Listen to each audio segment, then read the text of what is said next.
this show.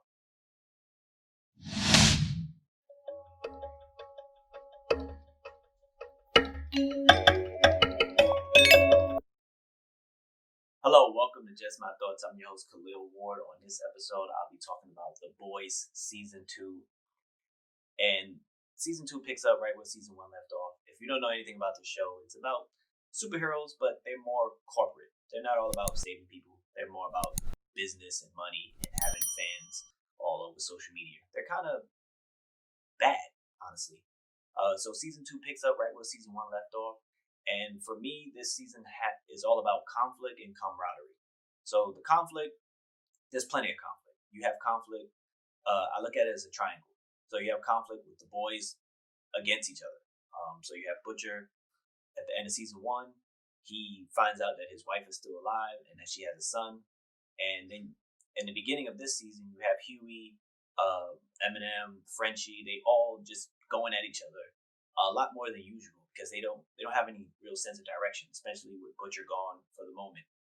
Then you have Vault. This is the company that basically brands all the superheroes. They're going at each other. The superheroes are going at each other, taking snipes at each other. They don't really work that well together. You had everything in the first season with Deep and Starlight, and then you had Starlight and A-Train going through stuff at the end of Season 1. And then you have the boys versus Vault, because the boys don't like the superheroes. So it's basically a triangle of conflict throughout this entire season. And it's good to see because I think in only 8 episodes, I think they did a good job of showing each conflict, amongst the groups. And it was good to see. The boys, going back to the boys, they still want to stop Thought. They know about Compound V, which is something that gives, the people their powers. Starlight is trying to help Huey and the boys. But the boys don't really like Starlight like that because she's a soup. And then you have Butcher wanting to get his wife back because he saw her and he believed she was dead all this time. So he wants to do his own thing. So again, they're butting heads with each other in terms of what's the right thing to do for the group.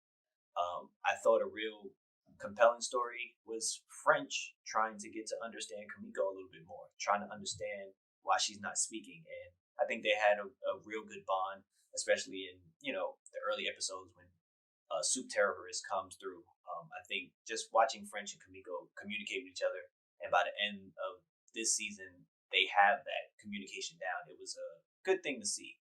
With Homelander, he's the strongest man in the world, but then they need replacements for the other superheroes they lost, so they bring in Stormfront, and of course she controls lightning and everything like that, and she's not like everyone else. She's not just falling in line and happy to be there. She's challenging Homelander, and he doesn't really like that. And at times, he just seems upset every time he sees her. And it's something different. It's a different dynamic. It's someone standing up to Homelander, and he doesn't really like that. He wants to control Vault. He wants people to understand that superheroes are needed. He wants to grow his power.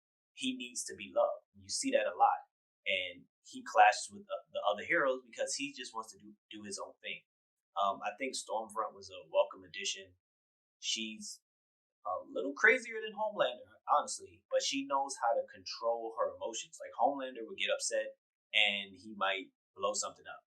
She'll get upset and then she'll manipulate people to get what she wants. So it's a crazy combination watching them work together. On the other side, where the boys are fighting the soups, they come into contact with each other a few times, and you always wonder like how are they going to make it out this one because they don't really stand a chance against these soups. I wish Black Noir had a little bit more to do. The season opens with him, killing some people, but again, you don't really get. He doesn't talk, so you don't really get a lot of scenes with him.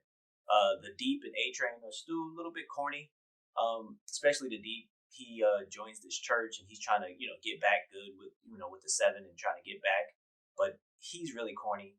I thought Stormfront, Homelander, they carried everything for the bad guys in this season.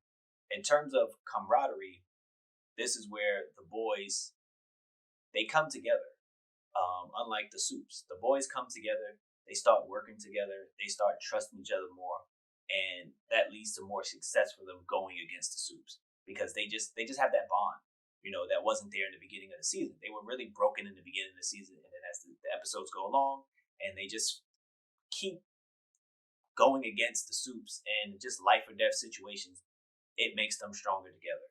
And going into the last episode, they just had that bond, that team spirit. Like, we got this. We're gonna work together and help each other out. And the Soups are just kind of scattered about and shattered, with just Homelander being super strong and Stormfront being super strong as well. It's just them two really against the world. So it was really cool. It's a really cool season. A little different than season one. Not that many extra heroes. I thought they were going to add more heroes into the show, but they didn't really need to. Besides Stormfront, it's very violent, of course, but it's a really good watch. I enjoyed the whole cast. I just enjoyed watching this show. 8 episodes. It's not too long. You can definitely binge watch it. All the episodes are up there now. Definitely check it out. It's on Amazon Prime. I had a great time with this season. The Boys, one of the great shows out there. If you watched it, let me know what you thought about it. Thank you for listening. Deuces.